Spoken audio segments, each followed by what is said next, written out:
all right. Welcome to the Black Ribbon Warrior podcast, where I am your host, Lee, a stage 4 melanoma cancer survivor, warrior, and I'm joined by my lovely wife. Hi. Hello.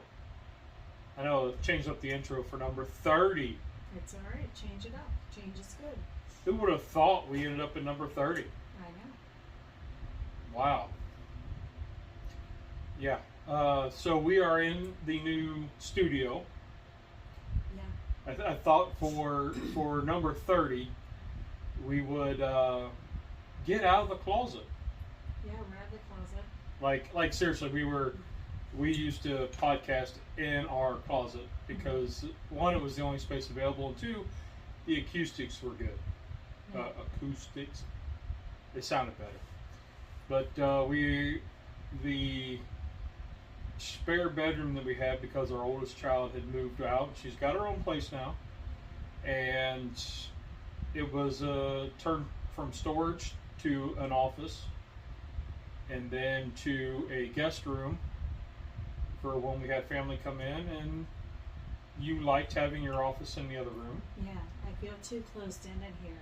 Nobody comes in, so it just feels really lonely. So I kind of took it over and moved some stuff around, moved some stuff out, and set it up as a studio. Yeah, I think that the next thing we have to move that area out, because I need to bring my weights back out, because this is also where I work out. I think that might have been it. That I worked down in here, I did homework in here, and I worked in here. Yeah. Then I felt like I never left this room, so I needed out of it. Right. It was like your kind of everything room. Yeah, and I was always in here. Yep. So now I'm in our room. So now I changed it up in here, and I've got a video podcast talk show that I'm going to be a part of on Wednesdays. So that's really cool. So I'll be able to use this setup for that. Yeah. And our podcast on Mondays. Yeah. So, yeah. So, not really. I don't really have a topic on hand, like off the top of my head. So we're going to kind of wing this one, and it could be a complete train wreck, because since the brain tumor, that's kind of how I roll. It's train wreck after train wreck after train wreck. Yeah. I just try to clear the tracks a little bit. Yeah, and I try to keep between the ditches, and occasionally we hit a sign. Did you see the hat that I sent you that I said I need to get? No. It was like an ivory hat, and in the front, like where you have that freckle Steve, this said like, "I apologize for my husband," or "I'm sorry about my husband." And I thought, yeah, I could use that. Yeah. You Maybe could. a sweatshirt. I'm sorry about what my husband may say. I'm sorry. Yeah. Melanoma on the brain. Hello. I apologize in advance. Yeah. Yeah, it's. I'll say that in this new lifestyle that melanoma has dropped me into after having my brain worked on, I did something last week over the weekend, that was something that I would never thought twice about doing prior. And the sense of accomplishment that it gave me and made me feel, one, ecstatic because I did that, but it was also almost like a deja vu of the person I was before. Does that make sense? Yeah. So it was a simple thing. My lawnmower blew up, and by that I mean the bracket that holds the blade to the bottom shaft of the motor. That spacer broke in half, and when that happened, it got caught up in the blades because it was running, and the top of the motor where you start it, pull start it, boom, all over the place. I found part of the pieces, and there was no way to fix the bracket. So found it online, but I don't like shopping online. I do it, but every now and again, but I don't like it. So went to a couple stores, ended up finding one at Tractor Supply, and it didn't look like the piece, and I didn't take the piece in. So anyway, long story short, it was the right piece, and I got it put back together and fired up, and it ran. And the little sense of accomplishment, man, I tell you, it felt good. It felt real good. I was pretty excited. And prior to all this stuff, 2 years ago, I would have been, okay, it's not a big deal. The motor's not running. Let's fix it and let's get on with it. And that's some of the mechanical stuff that I've not done. Right. Not that I can't do it. It's just doing two things at once isn't there. Yeah. My what's the multitasking is limited. Yeah, you did something. I mean, I'm glad you did that. Speaking about the multitasking being invisible, being gone. Well, it's limited. There's some things I can do. Yeah, some things. Yeah.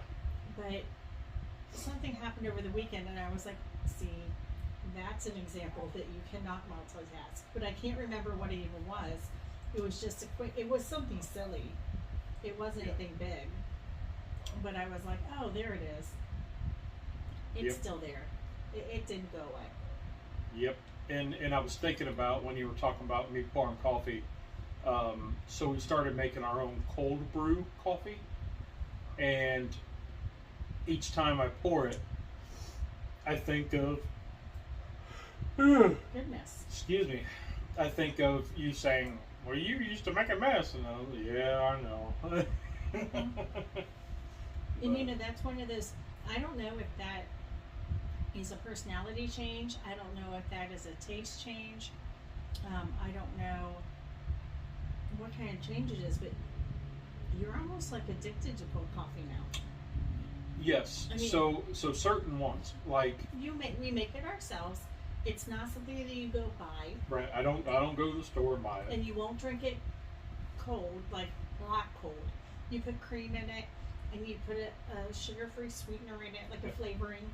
So we were at my cousin's place, and he was so excited to show us this new thing that he found, and his wife had sent me the recipe, I don't know, a month or two prior, but he was so excited to show us. Remember? Mm-hmm. And I mean, he was like, he knew that I would like it. Him and I have very similar tastes. He was like a kid that just got a new toy and can't wait to show it off. And he ran it through the blender. So much like you. And it was half and half, heavy whipping cream, coffee, little bit of cold brew coffee. He had the Starbucks brand, which whatever, and then he had like it was like a caramel syrup, sugar-free caramel, and some ice. And he put it in a blender with some ice, and he was just over the moon with it. And it was good. And it was really good, and I really liked it. So I was like, okay. So I, and she had told me, hey, I sent you the recipe. I was like, yeah, okay. So I started making it, and then I started making it, and every night I'd have at least 1 or 2 cups or glasses, and for I don't know, probably a month. And then cold brew gets expensive, and I was like, for one of these jugs, it's like $8-9. I'm like, dang. Five and a half. No, I've been buying it for you. The ones, some of them have been about $9. Some of them are expensive, and it depends. If they have the $5 ones in stock, but majority of the time they have. So anyway, we were So I stopped drinking it. Well, she tells me, well, you know, when I was a barista back in the day, the way we made it was you ran it through the coffee. You ran the coffee the first time. Well, then you pour it back in, and then you start it a second time, and it makes your double a stronger coffee, and then you let it cool down to room temperature, and then I pour it into, I get about a mason jar and a half, and then I put them in so about a quart and a half, quart and 3/4, and I put it in the fridge until the next day. And that's how. I wonder if you need to get like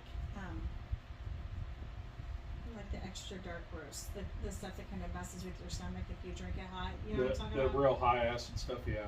I wonder if you did that, if it would be even stronger for you, because you do water it down basically with the stuff you add.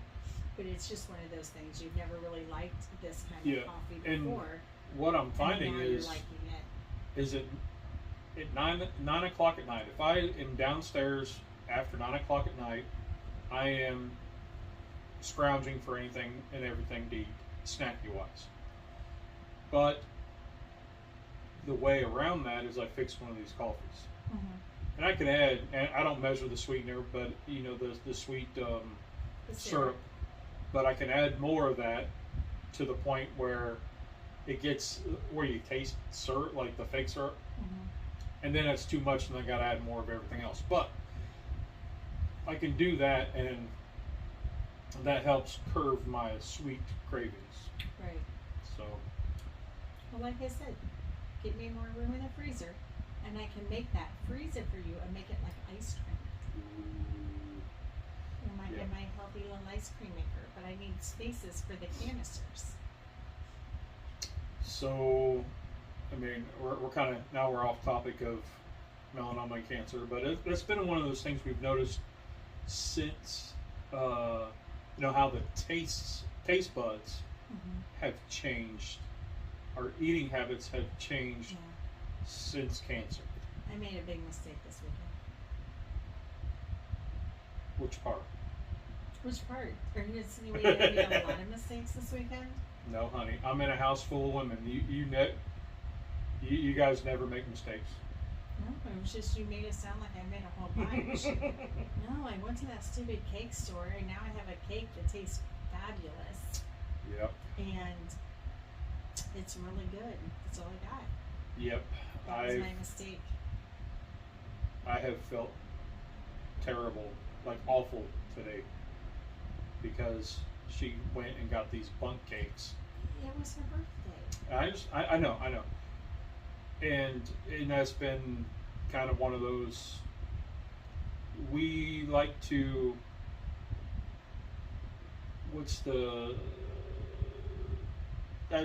we show love by buying sweets. Well, that's how you typically celebrate a birthday with a sweet, with a cake. Yeah, so. And so we bought cake.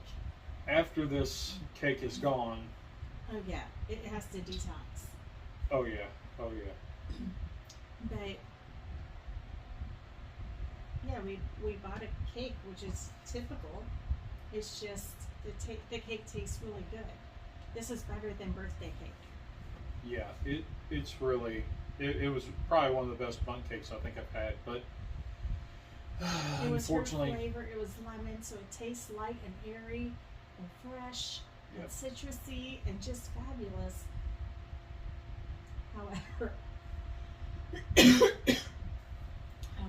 yeah, my body and my emotional has been giving me the finger about all day. Well, and because I overindulged in a bigger piece than what I should have last night. Well, and I know I haven't been exercising. I've been in a bad mood. Yep. For whatever reason, my body was like, "Screw you, exercise. Get out the door." And I've been in a bad mood, and my body hurts, and I know why it hurts, but it's pushing yourself to do it. And I don't know, maybe we'll do Pilates again. Yay! If you do it like you did it the last time, you could just lay on the floor. I tried. I did. I tried. For about 5 minutes. Yeah. Okay. Yeah. But anyway. It might make you feel better. Maybe you would feel better with me. So you did something Saturday. Yeah. I did lots of things Saturday. And what was interesting was, this does tie into skin cancer, because you went tubing, Mm-hmm. and you floated down the river, and it was like 90 degrees, and it was so, it's like the air is so thick. Yeah. It's like thick and humid and just, ugh. For you it was. On the water, Yeah. it just felt hot, but it felt kind of cool at the same time because half of me's in water. Mm-hmm. So you had a little bit of reprieve from the Yep. heat. And the time of day you guys were going, it was right at 1 o'clock, 1:30. So I opted to drop you off and let you go with your friend and her husband and daughter. Yep. So it wasn't like you were by yourself, but they started off, because at the auction last week I got you a sun hat. Yeah, because I lost yours. So she lost one of my bucket hats that I really liked. But anyway, I won't get into it. She lost it down the river, so I was kind of bummed, but I did replace it. And there was these ones that I got that were originally from Costco, Mm-hmm. and they are, I forget the name brand, but they're SPF like 50s, I think. And I wore it, and it feels comfortable. And when I said, here you go, when you go floating, now you have your own hat and you're good to go. Yes. And your friend kind of laughed. Mm-hmm. Oh my, look at the new hat. And you were like, I know, right? And then later on, what happened? We were on the water, and her husband said, I could go for one of them hats for about now. Yeah. Yep. So you found him some hats. So yeah, so when I went back to the place, I got him a couple hats. But so it was kind of one of those, they were making fun because They were picking. Yep, they were picking because But here's the thing. you were in your sun shirt, you were covered in sunscreen, and you had on your sun hat. Yes, and I kept it on the whole time. And my sunglasses. Yep, and we found sunglasses. The thing is, she'll pick, but you would have picked to her if she was wearing something that looked incredibly goofy. You would have been like, what the heck are you wearing? And then later, if you're like, oh, I see value in that, she'd be like, oh, now you want it? It's the same. Yeah. That's how you both, Yeah. you guys showed love for each other. But it was one of those that it kind of made you feel good when her husband's like, he was doing a lot of the picking, and then he's like, man, give me one of those. Right. So yeah, it was good. I did. I wore my sunshirt the whole time. I put sunscreen on before I left, Mm-hmm. and I put it on during the trip twice. Reapplied, yes. Because my legs were getting they looked a little pink to me. So I was like, oh, well, let me Go ahead put and it put back it on. Yep. on my legs some more. Yep.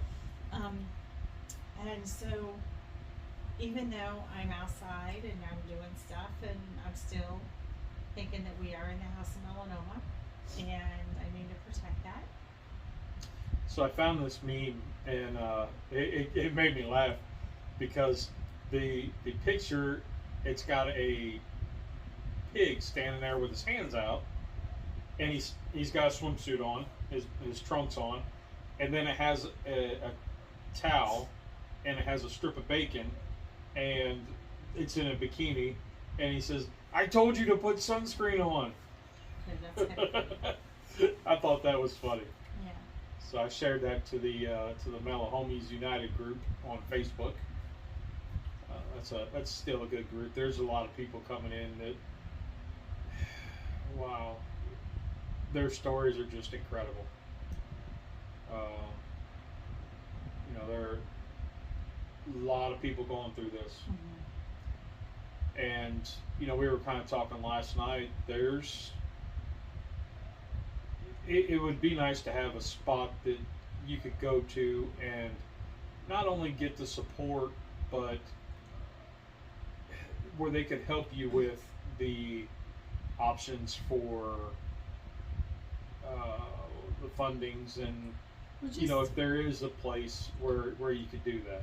Well, like I said last night, the issue is when you're faced with this, like when I was faced with it, with how to support you in it, because I knew right then that my situation just changed too. It was a lot of worrying about you, but you were also the breadwinner of our family, so now I got to worry about the income. You carry the insurance, I got to worry about that. You helped me get the kids everywhere they had to go. I had to worry about that. And we live 8 hours away from our family. Right. So who's going to come help me? Because I'm going to do this by myself. And I don't want to impact the kids any more than they're already impacted. And, you know, there are 110 things on the plate that my whole concern, and you know this about me, this isn't just for this. This is truly how I am. My whole concern goes to what's the most immediate thing that we need to fix? And let's fix that first, but let's remember all the other things we have to do too. But right now, I have to focus on the most important thing. And that most important thing was keeping you alive.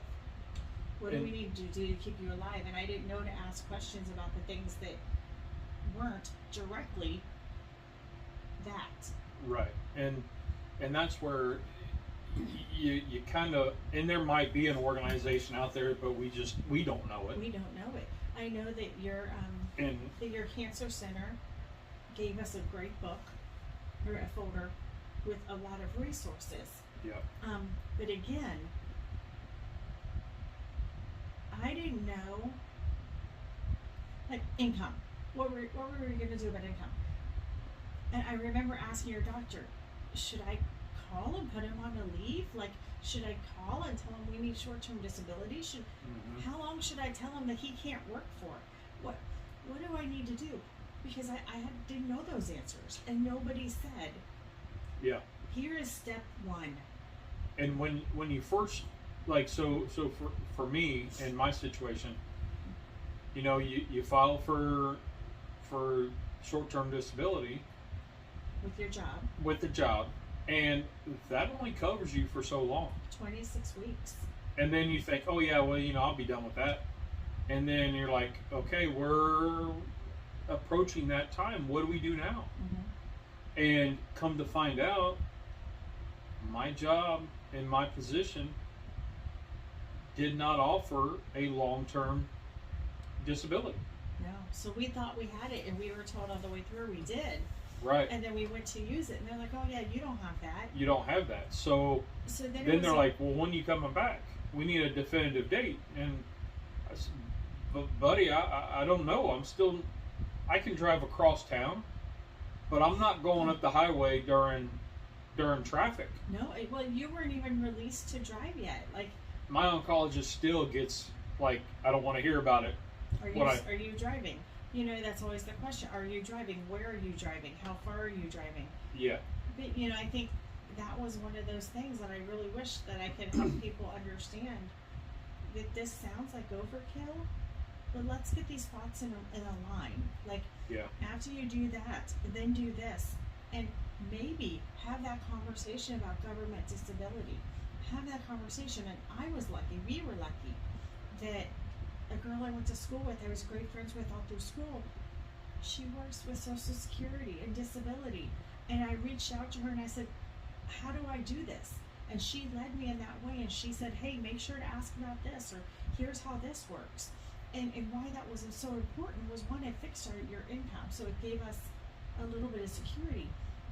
But then I was able, thank gosh, to pay that forward to our friend who is about 3 or 4 months behind treatment. Yeah. And she sent me a message and said, hey, did you do this? And how did you do this? And how does it work? And what can you answer? Can you answer these questions for me? And I said, hey, I actually just asked these questions for my friend. And so I was able to pay that forward. And I know in the job that I'm doing now, a gentleman said that he's in the middle of cancer, and it's a different type of cancer. But he's like, I'm still in treatments, and it just doesn't feel like it's getting better, and I don't know what I'm going to do after this, and I've lost my health insurance, and and I said, listen, buddy, I'm not telling you what to do, and I'm probably way overstepping my role here, but my number one role is to be a human. My number one role is to share information that I know as a caregiver of this, and you're going through this. What you could look at, and again, I don't know if this is an option for you, but check out and see if you can get government disability, or see if you can get government insurance. Yes, it makes you feel kind of like crap to do it, but honestly, I think the reason it has saved us somewhat, and the reason we're able to keep the house and keep our car and keep food on the table, is these programs exist for situations like this. Yep, and a lot of people don't get that information at their oncologist. No, I think their team doesn't give them that place to turn. And I have asked your oncology team things from, how do I do this insurance thing? Yep. Or what does this form mean? Or does this mean it's approved? Or what does that do? I don't even know what this does, but you told me to sign up for it. Now I signed up and I got a yes. And what do I do with that thing? And they tell us that, and then they also tell me things like, what sunscreen can I use? Mm-hmm. Is there any diet he should be on? Is there anything we should avoid? Do you think it's safe for him to drive on the car for 8 hours right now with his brain? Do you know, and they answer all those questions too. I really think that our comfort level with talking about cancer, our comfort level with where we are in all of this, goes back to the support we get at the Cancer Center. Yeah. Shout out Levine's Cancer Center in Charlotte. Yeah.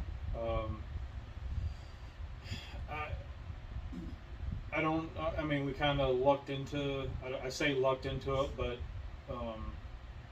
the Lord works mysterious ways, and there's a reason why everything happens, and I'm here to talk about it.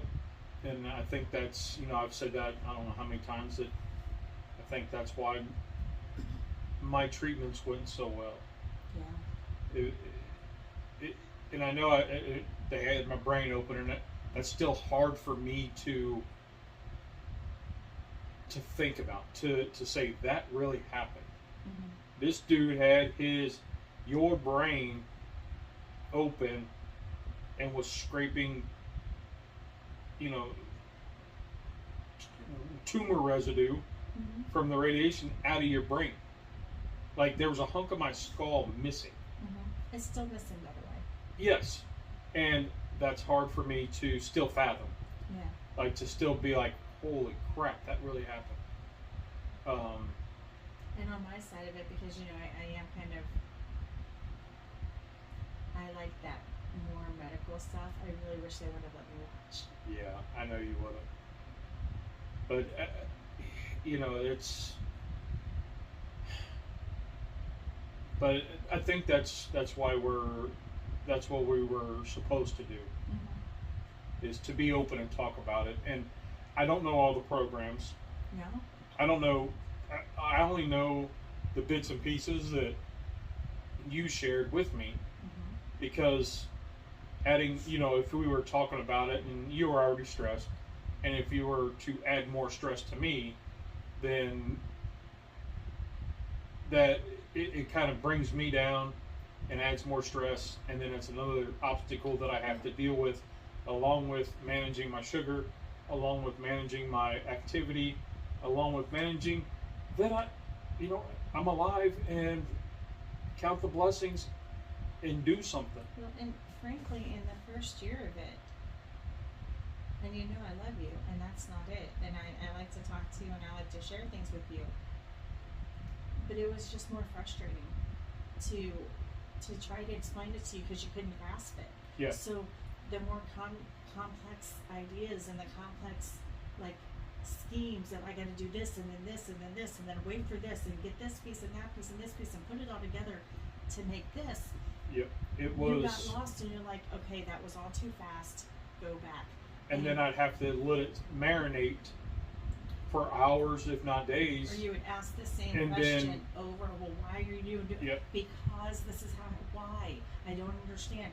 And so while I like to explain, when I was already on 100, yeah, I couldn't stop and explain every step in a way that you could understand it at that point in time. I'm just like, let me do it, and you just. Yep, you're on the freeway, stuck in the fast lane, and your exit's coming up, and then you can't get over. Yeah, I mean, you're just like, hold on. So, and I just had to roll with it, and so I mean that was. And while you were fighting to stay alive and to stay with us, gosh, how crappy of a person would I have been if every day I was like, well, all because your brain got sick and your body decided to rebel against you. Now we're screwed out of this. Yeah. And I didn't want to put that on you because you already felt bad. Yep. And when you go from, being, say, the breadwinner, I mean, we were single income for many, many, many years. Mm-hmm. And so when you go from that to, I can't even keep, at the time I couldn't even make biscuits, 2-ingredient biscuits. You couldn't pour coffee. I couldn't pour coffee, so you have that, the cognitive stuff, but then you have the stuff that's like, I used to do this, why can't I do that? And that's the frustrating part that I told you about, but to live it, it's a completely different thing. Well, and I could watch it, and that was hard to watch. And it's, do you want help? No, I can do this. Let me do it. And then my body's saying, hey, buddy, you can't. It felt like you were taking a toddler and instructing them to make dinner. Yeah. So, again, a lot of times the girls and I would be like, can we just do that for you? Not because we wanted to overrun you, but it was hard for us to watch. And it was easy. It was going to get done faster. It was going to get done faster with less mess, less chaos. If you would just go in the other room and sit down. Yeah. And that they would tell me that often. Go to the other room, go sit down. We'll get it, and you can have your biscuits at 3 a.m, but you're not making them. We're going to make them for you. Yeah. A lot of times it was like, you go distract your father. Keep him busy. And they did that quite a bit. Ask him to watch something with you. Yeah. Because I need him out of my space for a minute. And my situation being different with the brain stuff, physically with the lymph node being inflamed, enlarged, I didn't have any other issues. No, like skin wise. A couple rashes. You got rashes at the beginning. A couple times, but nothing. You're going to slow some things down a little bit. Yeah. Your joints got really bad. I got it in the back of my knees, and that could have been the hamstrings flaring up. It could have been anything. I don't know. Yeah. But it was one of those that was visible, like you were visibly in pain. Yeah, and I still get sort of stiff. I don't want to say like stiff, like you just pulled a turtle out of the freezer and is trying to walk. But you kind of do look like that there sometimes.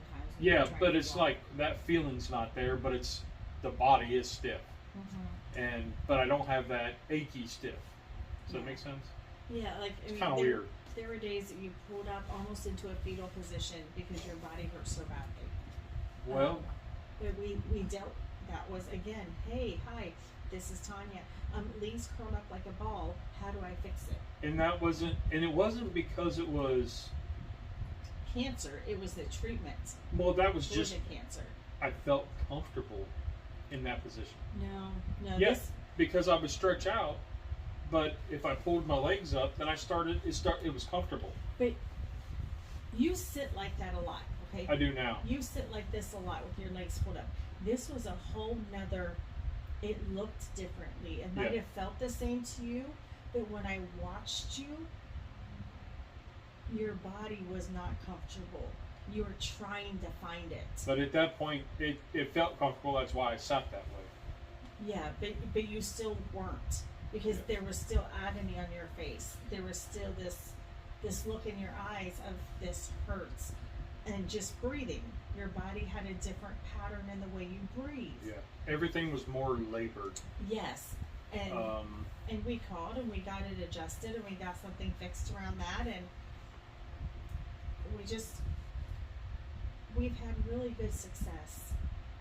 This immunotherapy, I know I've read some stories where it hasn't worked for them, and you know, I don't know what other styles are out there or medicines are out there, but the ones we were on, they worked for me. They worked for you, and you know, and again, it can go back to the support we felt at this center. Because I'm sure as you're reading your melanoma page, and I read the caregiver page, and I read the metastatic melanoma page, there are people who are like, I put a call into my doctor 12 days ago and I haven't heard back. Yeah. I had my scans 3 weeks ago and I can't get any information on them. Or they just keep shipping them to something clinical else. trials and try this and try that. And I'm like, oh my gosh, if I didn't get a result, I'm nervous if I don't have your results in 3 hours. Yeah.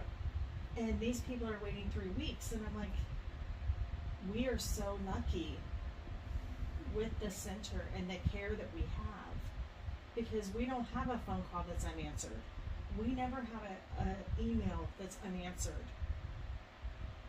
We always get an answer within 24 hours of what to do. If it's your health, it comes at the end of the day, or at the beginning of the day. Yeah, you know, it's the team that we have is just great. And I got to throw this out there because I went to the family doctor, and she's not a part of the oncology team. Yeah, they're different hospital. Different medical companies, whatever. Yes. And so when she's looking at the diabetes stuff, she wants, you know, a certain way. And, you know, because my thyroid's messed up, the numbers are higher. You know, I'm around a 5 or 6. You know, it's up and down. Now the oncologist is okay with that. He's okay with the A1C being in 7s, you know, which is high for a diabetic. Being in the 7s. This time it was an 8.1, so that was poo-poo on me. But she starts doing her, hey, you're almost 45. You need to start looking at getting colon screening. And I was like, look, lady, no. I don't want to have somebody stick their head up my butt. I don't want to have... You know, that's not how they do it. I know, they stick a camera in there, and then they have to scrape the lining to go check and all that stuff. Right, so I just know. making sure. I know, but... It's not just like that dentist mirror, like up your rectum or anything. Yeah, well, you know, like the meme where it's like, I see your problem and it's got the guy's head. Yeah, anyway. Yeah. Anyway. Or there was 2 different ways you do poop by mail, and I said, look. And we just lost the one person who listens. Yeah. You're welcome. Sorry. Well, Kenny's going to laugh. Kenny is going to laugh. He likes a good poop joke. Yeah.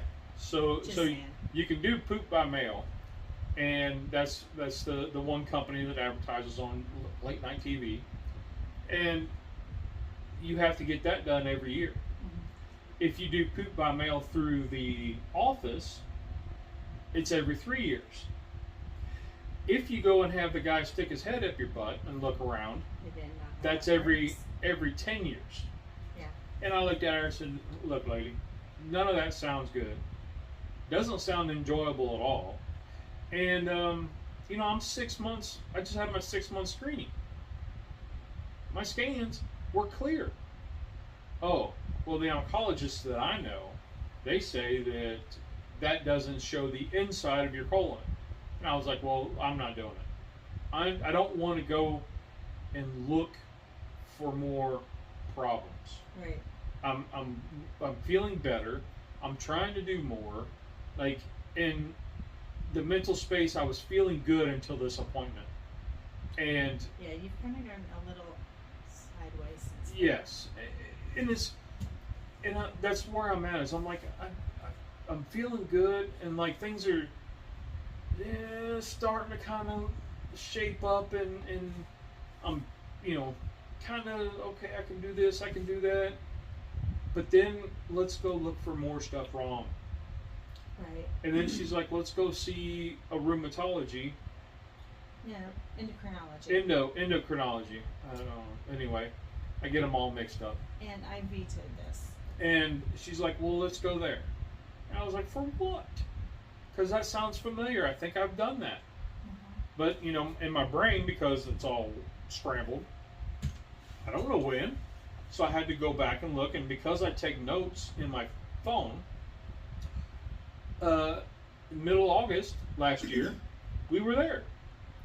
Yes, But we were. that endo is with a different company, so it's not with her group. So she's they're like, not sharing notes. so she's like, well, I got a person, and da da da da da. And I was like, we just did this. Well, And she said I was fine. yeah, like you and I both had this conversation. I said I don't want someone new coming in and adjusting anything who isn't working with, associated with, reading the notes of all Right. of the other ologists. I mean, you're doing well. Everybody is pleased.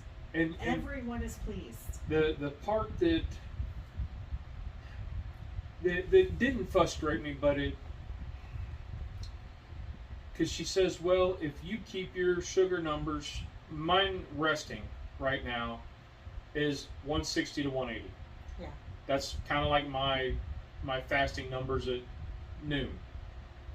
Like if I eat at like 10 o'clock at night, I don't eat again until noon or later. And I'm about a 160, 170, 80, whatever. And, she's like, that's too high. Over time, that's going to start breaking down this and doing this. And I get that. And then she says, in 20 years, we might be cutting off a foot. And then the dark humor that you have to have with cancer, well, you don't have to, but it helps, is, look, lady, my life expectancy is 7 years. 5. I love how you just adjust time. Hey, whatever. Whatever makes you feel good, baby. 5 to 7 years. So, why do I want to be that preventative for 20 years? Right. Again, let's deal with the most immediate issue. Yes. So. And we'll put those others off. So we Deferred did. maintenance for you. Yes. It's kind of like when you go in to get your oil changed, and then they give you a laundry list of things that you should have done, you need done, you could do, and you could do. It's recommended to do. It's like that. So, change the light bulbs because they're not burned out, but they've been in there for 70,000 miles. When the turn signal goes out, then I'll change the light bulb. I think what we decided is we go back to your doctor in September, and we're gonna tell him that your PCP is concerned about your sugar numbers, and say, do you want us to go back to the endocrinologist that you work with? But in that, I've been pushing I've been kind of lax on my diet, so I'm gonna have to get a little tighten the belt on that one. Yeah. So. I figure you're doing this new show, and it's all about keto stuff. Yep. And that works well for me. But in order for it to work well for me, one, I don't like to cook. So. Yep. Maybe I can start adding that into your to-do list to cook a couple meals a week that are healthy. Yeah. Yep. I got a couple things that are coming up, and you know that. Because that will work. That will exercise Yeah. your body, your multitasking, your time management. It will exercise all the skills that you're working on in a very functional way. Yep. And I do the keto because of the starches. Was the main thing, getting rid of the white starches because the inflammation that it was causing, and that was adding to the aches and pains in the knees. So yeah, I don't go full board and get all technical and we just try to eat meat and vegetables. Yeah, and test the ketones and all that. I don't get that technical kind of with it. Of us. Meat and vegetables. Yeah, nuts, berries. Yeah, so. But anyway, I would enjoy you yeah. taking that challenge. So, yep. So, yeah. Other than that, we're kind of chill. Yep. Yeah, I just lost train of thought. It's okay. Yeah, we're getting ready.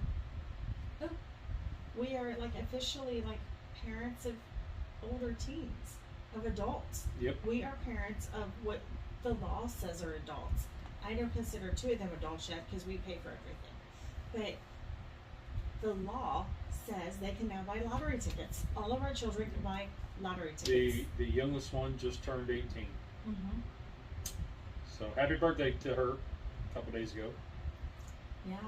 And that's it why made we me a had. very She was 18-year-old decision. She decided to spend it with her friends and not us. Yep. She went out of town.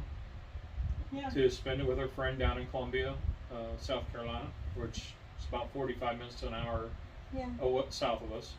And you know, her friend goes to school down there and has an apartment, so she got to go down and hang out with a couple friends and you know do 18-year-old birthday party stuff. Yeah. Yeah. But it's good. Yep. So we're getting closer to our empty nesting. We are. Which is that's an odd place to come, I don't want to say through cancer, but gets added on to the journey of post-treatments. Yeah, I mean, it's another change. It's another life change. It's another emotional change. It's another, but you know what it's helpful at? Here's what it's helpful at. You and I, we talk a lot. You know, other people, I don't think we've talked as much on here, but you and I really, in the 23 years we've been together, we don't get a lot of alone time with just you and I. Like our dating was not alone time. Right. We've always had a kid or 3 around all the time. It wasn't until like 2018 that we took our first trip. Yeah. Without the children for a week, like that was a long time. Like aside from going every now and then, we go to the grocery without the kids, but right every now and again, but we didn't take a week-long trip. So in a sense, coming out of post-treatment, and so you know the brain fog's still there, and you know it's that old saying is you wake up one day and you got 3 kids and a wife, and you're like, where the hell did all this come from? Mm-hmm. And now it's like, yeah, you got 3 kids. One's moved out, and one's getting ready to go back to college, and the youngest one just turned 18 and is working a full-time job and starting college. And starting in college in the fall. But it's kind of an exciting time because one, we're not sad that they've reached this milestone, and not sad that we've reached this milestone. But instead, we're looking at it in a positive way of what a better time for us to do things we want to do and celebrate being together, and that you're here and you're able to do these things in a way that's we don't have to clear our plans by anybody else. It's almost like that second chance. Yeah. Well, I mean, the way everything's panned out, that's the way I look at it is, it's that second chance at life, the one that you've always wanted, that there was no way because, you know, the the wolf knocking at the door. You know, bills needed paid, kids needed things. You know, there was always reasons to put off something we wanted to do. Yep. To make sure our kids had something they wanted to do. And to reallocate money where to where there was no time for us. There wouldn't be no floating down the river. No. Because you wanted to do that a long time ago, and at that time, you know, we were looking at... We couldn't have gone by ourselves.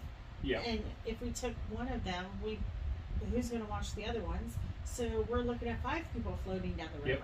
And then the snacks, and then the temperaments. And I was going to say temperaments. Even without snacks. Snacks aren't that big of a deal. It's the temperament. Oh, they're a big deal. They're a big deal. I don't need a snack when I'm floating. No, but the kids do. Right. But we could have made a snack work. But it would be I'm hot, I'm tired, stop talking, why are you looking at me? And actually, our youngest one, actually, you know, the one that just turned 18, was doing that when she floated a month ago. Yes, she was. It was a lot for her. It was a lot. So, well, she's super fair, and she gets super sunburnt, and she did get super sunburnt, even with reapplying. But that was because she went to the... After she got home, she went to the pool and didn't put any sunscreen on. Right, but I think one just aided the other. So she didn't reapply. She reapplied with time. Me, but she didn't reapply. Yes, later in the afternoon. Anyway, but now we can do things that one might not interest the kids, and that's okay. Where before we had to think, the kids are going to hate this, or the kids are going to love this, or the kids are going to tolerate this. And I got a phone call today from a friend, and he had sent me a message about the American Cornhole League has a place here in town, and we went last year to their event. Yes, we did. You know what? It was one of the first events we've been at, and I got a little tipsy, a little drunk, really. Yeah. Not gonna lie. So that was one of the first, like, real good outings that I did, and that was a year ago. And you know, we're still in treatments and all this, and yeah, we had so many drink tickets, and this is sponsored by Mike's Hard Lemonade and Johnsonville Brats and Jack Links and all that stuff. But anyway, we went and we had a good time. A friend of ours went. It was well needed. Yeah, we needed to get out. It was something different, and he called me today and he said, "Hey, is this event still coming up? Because I'd like to go back to it." So I looked, and it's not this coming weekend. It's like the next weekend. Right. So I'm kind of looking into that and seeing what's, you know. But that was one of those. We did that. The kids would have hated it. Yeah. You know, because it wasn't our scene either, but we wanted to get out. We just enjoyed wanted it. to be out. We had a great time. We enjoyed watching the was it the National Dodgeball? We watched dodgeball. We watched air guitar. Yeah, the National Air Guitar Association was there. Yeah. We did get to see the celebrities. Doug Flutie was there. In the MC of the night was Flavor Flav. Yep. So that was kind of interesting. But anyway, so that was, you know, that's one of those things that we wouldn't normally do. We wouldn't do with the kids. No. Well, because again, you have to think about the things. And the bonus is it's all indoors. Yeah, like they have a bunch of events. We would have thought about. We have to feed them. They're going to get hungry. They're going to get thirsty. They're going to get tired standing. And we didn't have a plan. And 2 of our kids are planners. Yep. So if we said we're just going to stand here and then walk around over there, then walk around over there, and then go check this out, and then that wouldn't have flown with 2 of our kids. Yeah. They would need to know. At any age. How long are we going to be there? So we're going to walk around for about 20 minutes, and then we're going to watch something for an hour, and then we're going to move over here for 10 minutes, and then we're allowed to get a snack, and then we're going to go back over here. Like, they have to plan that out. Yep. And the good thing is this is all inside, so yeah, so it's cool. Yep. And they have a bunch of stuff at the soccer fields. They're going to have a whole bunch of outdoor events. You know, yeah, I could Maybe we can check some parts out. Yeah, I can wear my sun shirt and all that and, I don't need go to check stand it out. outside in the heat for 6 hours. Yeah. But yeah, we'll see. We'll see how it all plays. Yeah. So yeah. What? You have this look in your face. You're just trying to. You blinked. Yeah, I had a question, and then. Is it? When I got to what, everything just fell off. That's part of this. Is it? Have I told you today I love you? No, you really haven't. I did this morning. That was a long time ago. This afternoon. Yeah. That wasn't the question. Was it how can you look so amazing in my pajamas and your pig socks? Was that your question? Those aren't my pig socks. No, these are my pig socks. Like yeah. Your pajamas are my pig socks. Oh. No. That wasn't it either. I don't know. I guess the moral of the day is we're still kind of fumbling through our way in this. Yeah. I think I gotta get out of my way a minute and get back to exercise. That's one thing that's on my list for this week. That could be a good title for today. Is getting out of your own way. Yeah. Because you let that doctor's appointment set you back about 3 days in thought. It did, and I've talked to a few people about it, and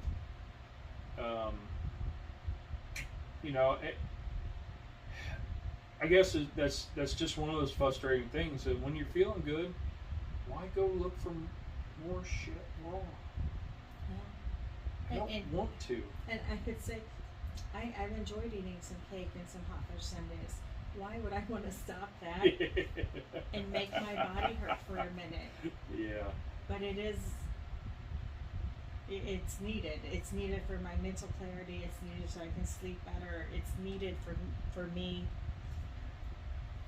Yep. So I know it's on the list. So that's part of why I said we had to do this now rather than later. What advice would you have for somebody who's, watching, like in your position, watching me go through all this stuff, and I'm trying to get out of my own way, but because I'm physically and mentally not the person I was before all this started. Right. So what advice would you give somebody that's in your position, the caregiver / support system / wife or spouse, to get out of their way, to help them through this, like to help you get out of your way? Both. Okay, for me, I know I have to maintain a relationship with my outside circle. Yep. Outside the house, close friends. Yeah. It doesn't mean I always have to leave, but I have to say it is okay to leave you alone in a room. And I go to the bathroom to talk, and I go to the garage to talk. Mm-hmm. So it's okay to go sit in the garage, have a cool drink, water, tea, soda, beer, whiskey, whatever your poison is, and talk to somebody. And side note, our garage is not a park your car garage. No, it's not. We have it set up like a kitchen studio and chairs and stuff, so it's kind of the workspace. Yeah, that's where we do our Sunday lives. But anyway, and that's okay. It's okay to do that, and it's okay to laugh. It's okay to talk crap. It's okay to yell and scream. It's okay to be angry. Yep. To find an outlet. So I worked out really consistently when you were first diagnosed because I needed an outlet, because it was also a safe place. I could work hard, I could cry, I could sweat, I could yell, I could cuss, I could be mad. And that worked for me. Yep. Okay. With how to help you, I think I tried to make it easy, not too demanding initially. Like whatever you needed, sure. If you needed 3 naps, okay. There was no resentment in that. But once you started getting better, I also didn't let you then continue 3 naps a day. it wasn't like, okay, well, I know you're feeling better. I kept trying to encourage, let's go to this store. Let's go take a walk. Yep. Let's go do this. Because I didn't want you to sit in the chair and waller. Yeah. Because had you refused and had you switched your temper, like some people have in this, and used me as your verbal punching bag for this, we would have so many other conversations. Because there has been situations where treatments did mess with somebody's temperament, and they were not physically abusive but verbally, and that was completely out of character. Like it messed with their person, their personality so bad. And had your tumor been frontal lobe, we would have a whole different discussion. Right. And I think you can agree, even on the days that I was trying to push you to do more, you knew it wasn't because I thought you were lazy. It's because I didn't want you to decondition. And I didn't want you to let go. So I thought if I pushed him, even if I piss him off, I'm making him light a fire under himself somewhat. Whether it's verbally, whether it's getting his body up and moving out of my way, getting out of the room I'm in. Because if you would have said, screw this, I'm not doing it. I'll do the medicine if that makes you happy, but I'm going to be really negative and sour on this. I wouldn't have handled that well, and I wouldn't have handled you well, because I can't want you to live more than you want you to live. Right. So if you would have approached it in a whole different way, I might have just, I can honestly say, if you weren't caring, I probably could have stepped out a little. Yeah. Not like stepped out on you like cheated or anything, like not that kind of stepping out, but stepping out on you in the sense of, well, you know what, if you want to sit there and you only want to feel sorry for yourself, I'm going to go out to dinner and I'll be home later. Yeah. Because that's always how I've been. If you aren't willing to help yourself, why should I waste my energy to help you? Right. So I think it's having those discussions, but being willing to listen. And it hasn't always been easy to have those discussions. Because a lot of times when you have those discussions, because the tumor was in my brain, I had all kinds of cognitive stuff, it was like talking to a brick wall. Because the lights were not on, buddy. Right. Or the lights were on and nobody was on. Or you were so steadfast that nothing was different. Yeah. And it took you a minute to be like, something is different. And maybe what she said has a point. Not that I'm right, because the goal isn't always to be right, although I am 90% of the time. It was explaining to you in a way that you didn't feel I was talking down to you. But trying to get you to understand that we're not in that same situation anymore. Right. And you have to give a little bit here. Trust that what I'm doing is in your best care. Yeah. It's for the best. But as far as the caregiver aspect, you had to find ways to keep your sanity and keep. And it was doing the things. Not lose yourself.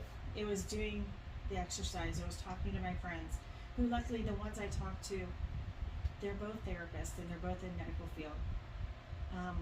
My best friend back home has known us for 20 years. My sister, who's one we've been through every medical thing, and she knew everything going on from the minute one. So I could be ugly and I could be hateful and I could cry, and they were the support staff. They really were. But I think you and I are good at having open communication, that you weren't trying to hide things from me, and I wasn't trying to hide. Like, some people don't share medical information, and you were like, no, just tell my wife, because I don't understand anyway. Yep. Even if I didn't have a brain tumor, please tell my wife, because I'm not going to pass this back to her the way you want it passed. And I still can't tell you half the doctors' names. No. Like, I don't even know what all ologists we saw. I know the oncologist and the cardio guy, and we had the diabetes lady. We had the there was the other lady. Rheumatology. Yeah. We had somebody else. We had another dude that was A big thing that was important for me, and this is where you and I differ just a bit. I'm an open book. Yeah. I will say anything. I'll tell you anything. If you want to ask me anything, I'll tell you all the answers as far as where I see them. I mean, I'm not going to, there's very little that I hold close to my chest. You share with who you think needs to know, but Yep. you're not a big sharer. And through this, You've learned to share quite a bit. I've learned to share a lot, and I think that's, that comes back to why we're doing this podcast is we need to share this and show that, I was a sneeze away from toast, Yeah. Well, I mean, but I called our kids' best friends, their parents, and told them what was going on, what we thought was happening, where we were in the process, because we knew our kids were going to talk to their kid, and they might need that other adult support that maybe we couldn't give at that minute. Or I called the most influential teacher that the kids had and said, here's the deal. If you see a change in them, I need you to tell me, but right now my hands are full, my plate is full. And through this, the kids the youngest one has had friends that came up and said, my mom or my dad has just been diagnosed with a different kind of cancer. Or, the one teacher said, my wife just went through this, and what do you need? And, so they're finding that people are more willing to come out and say, and talk to them. The older two, I don't know. They kind of have distanced themselves to a comfortable spot. Yeah. But the youngest one's been around the whole time.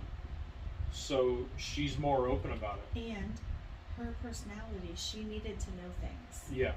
She's curious. She needed to know things in order to feel good.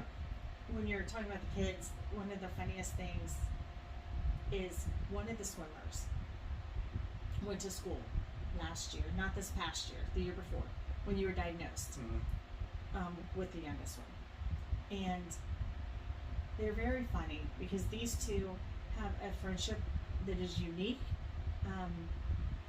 that you wouldn't ever put them together to be the friends that they are. That they were in class, and I don't know if she said something about the smoking bears.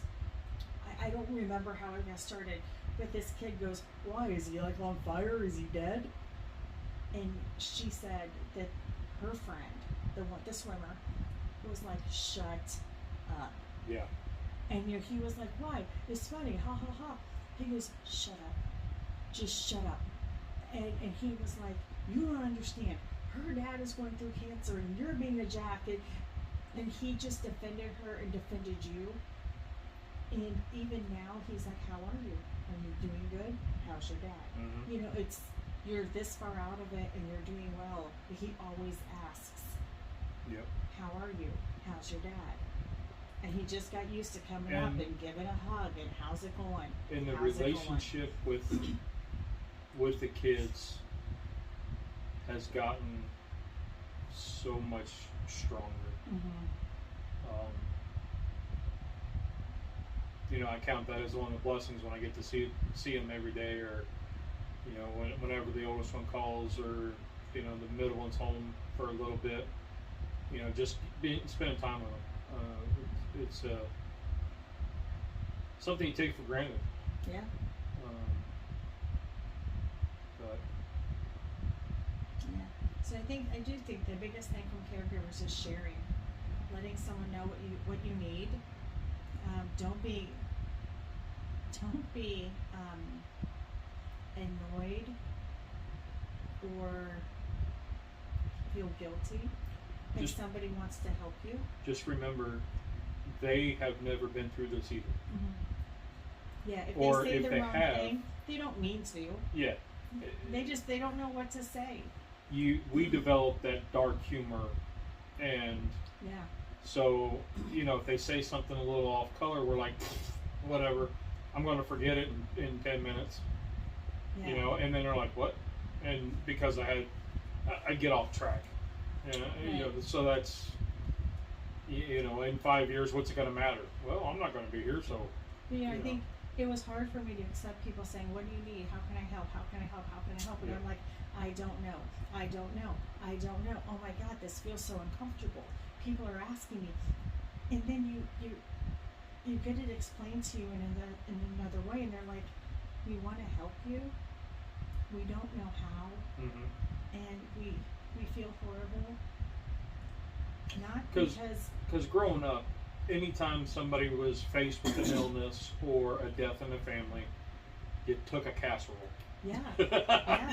You took them a casserole. That was your thing. You know, if somebody we died, casseroles. You help somebody clean their house. Yeah. If it was a funeral, then you took them a casserole and then you sent flowers. And you know, as the society and generations have changed, that has been lost. Yeah, I think there's a little bit of that has been lost, and you know, we were blessed by really good people around us. It was like, listen, and your cousin was one. I'm like, I don't know, pray. He's like, I'm already doing that. I need to do something tangible. What can I do that's tangible? You know, and I need to do something. And so realizing that you're not being greedy. You know, I know that there were a couple GoFundMe's and some people donated money to help us because for a while we didn't know how we were paying bills. And I didn't know about disability. Honestly, I still don't know how all that got done. No, my whole focus. Like really. My whole focus was only, what is his doctor's appointment? Where does he need to be? I didn't care how anything else was getting paid.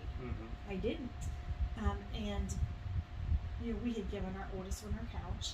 She had moved out and needed a couch. And before cancer, my plan was, we're going to save some money. And if I don't have a couch, because you know this is how I work, if I don't have a couch, I can convince you to let's go buy a couch. You know, and you'd say okay. So whatever. For a while, we had like an air mattress in the living room. We had just lawn chairs. We had the air mattress down because the kids were watching TV. They were having a camping, they had people over and then they just left it out. So so we would sit there and watch TV. It wasn't like that's what we just sat on. But it was down there. We had the hammock down there. The youngest one had gotten a hammock and set it up downstairs so she could watch TV. And we didn't have a lot of people coming over to the house. And we were like, you know, whatever. We don't care. We're not not those people that everything is designer and it's always all put together or whatever. The kids want the hammock downstairs, whatever. Party on. But you had just had brain surgery. Yeah. And you got a chair. So you had a recliner. But you still couldn't lay flat, and that's all you wanted to do was just lay downstairs. You were tired of going up to the bedroom, and you didn't want to tackle those stairs, and you laid on the floor. And at that moment, I'm like, get off the floor. And you're like, honey, it's fine. I said, no, all we need is one of the dogs to lick that incision or to play with you because they can smell when something's wrong. And they were very soft and gentle with you. Yeah. But if they ran through there and one of their nails just scratched the top of your head and cut that head open, and then you got an infection, and then you die because of sepsis. You went through all the what ifs. Yes. From A to I think you stopped on Q. I mean, I went all the way through, and I ended up finding a couch on buy here or buy sell trade Facebook thing, and I remember calling my sister going, "It's $100." And I know really good people have given us money to support our family. Would they think I'm being greedy? Or would they think I'm not using this money in an acceptable way if I buy this couch so he can lay on it? And I wrestled with it. I let 2 couches go because I knew I didn't want to spend a lot, but I thought it was important. You wanted to lay downstairs and I didn't have anything for you to lay on that was safe. And I called her and I kept going, gosh, I don't know. And she goes, buy the couch. And I really needed someone to say that nobody who gave money to help us with bills nobody's gonna care. would be mad that I bought a couch. I didn't go buy a leather couch from the best store. I bought a fabric couch. The used one. A used couch. Yeah. That somebody took really good care of. But that was one of those things, like. So they're your support system helps you get out of. My support system helped me figure out how to do this. Get out of your way to. Get out of my way to provide something we needed. Yep. So that's the theme for this chat. And it could be anything. It's like, I would really like to go out of town. We need a break. Is that going to look bad? Is somebody going to be like, well, how is it that you're not working and this and that, but yet you took 3 days and we're here? And by that, we went to my cousin's house. We went to our cousin's house. So we just had to afford gas money. Right. And, and how do you take that time out to do this event? Or, even just to do anything. Yeah. Or I went to a concert. Well, the tickets were given to me. Right. And really, if somebody's going to be nitpicking like that, they don't need to know all the details anyway. Right. But, it's that crazy way your brain thinks. It's... When... Yeah, so you're that's way... Partially because everybody knows everybody's business. Mm-hmm. And but so you think about... We let out there. Then you think about, well, what's the outside influence gonna think of me? So then that creates another hurdle. Yeah. That you got to get out of. That you got to get out of that way. Get out of your way. So you can plow ahead. Like I made sure the girls had prom dresses, and it was again, is somebody going to be mad that I did this? And I thought, these girls deserve normalcy, and that's their normalcy.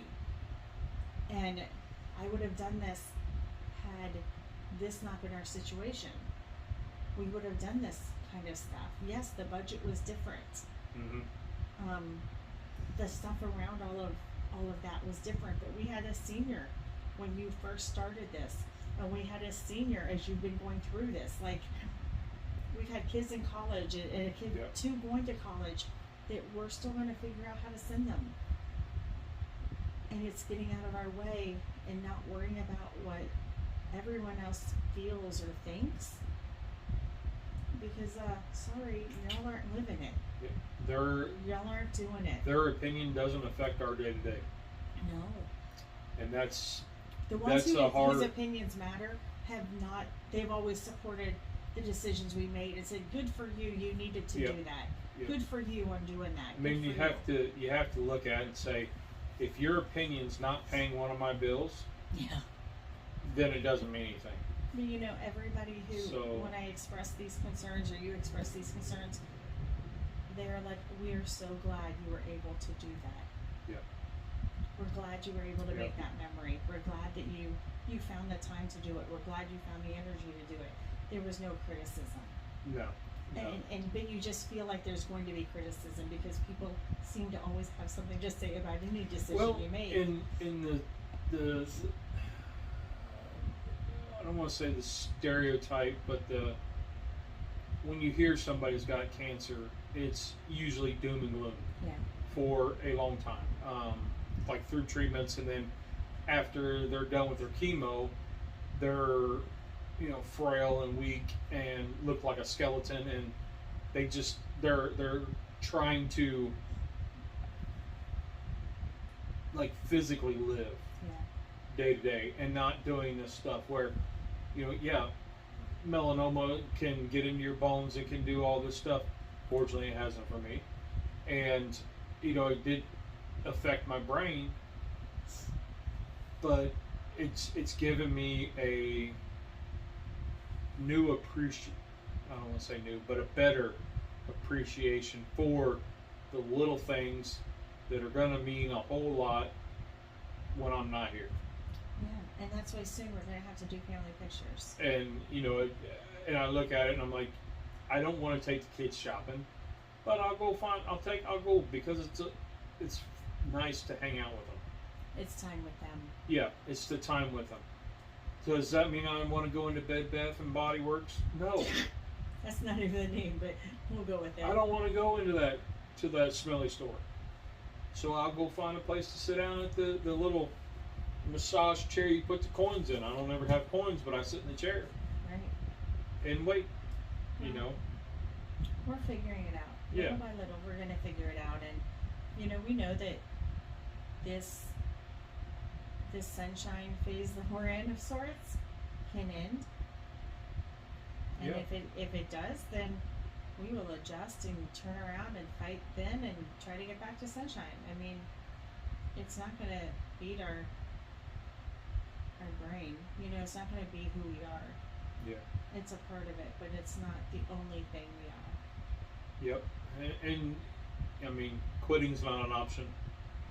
No, it's So- not. No, I'm too young. Yeah. I'm actually physically older than you are now. I don't know. Because she's technically, like, birth-wise, she's older. I am. Not by much, but enough. But I think But physically, after treatments, your body ages 10 to 15 years. if you think that my body did not age I 10 didn't years say to that. take care of you, I didn't say that. then But, we're you know. probably about the same age now. Because I think I have aged, and my hair has aged, and my wrinkles have aged. You have aged me just as well. Thank you. Well, I wasn't saying anything like that. Caregivers, find a good spa. Get your hair done. Get your nails done. Get And a massage. that's a good thing. Go get your hair did. Mhm. Because I don't know what it is, but whenever you get your hair cut or trimmed or color it, go bold, You go know, bright blue. I had it, I don't know if you remember this, when you were diagnosed, it had some blonde in it. And I remember going and getting my hair done, and I told the guy, he goes, what are we doing today? We're going blonde? I said, no. He goes, what are we doing? I said, take it back to natural, because I don't know how much time I'm gonna have, like, to take care of it, and how much money. Yeah. And so I said, put it back to natural, so if I can't dye it anymore, if I can't color it anymore, it won't look crazy in 6 months. Just take it all back to natural. And I came back and you were like, well, that's different. And I said, well, it's what I can do right now, because it's low maintenance. And But- then after that, I was like, okay, let's go pink. Let's go this color. Yeah. Let's go that color. And now it's like as dark as it can get black before being black. But So. yeah. Alrighty. Well, we've rambled on quite a bit, and I hope there was a little nugget of goodness in there. Hopefully. We'll see. But anyway, so. Yeah, I have to exercise. You have to make dinner. Oh, Something for dinner. okay. So yeah. Well, Cub's home. We So can't just eat cake. well, I can't. I felt terrible today. Jeez. My jeans said I cannot eat cake, and I have to wear those in the fall. My body gave me the finger all day, and my attitude, my temperament was. You can exercise with me and get some healthy, happy endorphins. Well, every day may not be a good day, but there's good in every day. Alright. You can be that good. We will see you later. See you next week, and hey, make yourself smile. Even I threw out the challenge today that if you look yourself in the mirror, smile. That was your challenge. Yeah?